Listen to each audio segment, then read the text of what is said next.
kung hindi ka ang sabi ng Diyos, kung hindi ka masasaktan, paano mo malalaman na manggagamot ako?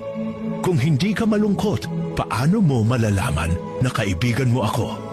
Kung hindi ka nawalan, paano mo malalaman na handa akong magpuno sa lahat? Sa tingin mo, kung ang iyong buhay ay ginawa kong perpekto, kilalanin mo pa ba ako?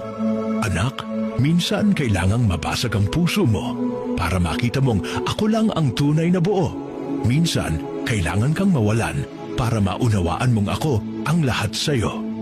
At minsan, kailangan mo ring masaktan para maramdaman mong sa akin may kagalingan. Hindi dahil gusto kong magdusa ka, kundi dahil gusto kong lumalim ang tiwala mo sa akin. Ang hindi mo nauunawaan ngayon, balang araw magiging patotoo ng katapatan ko sa buhay mo.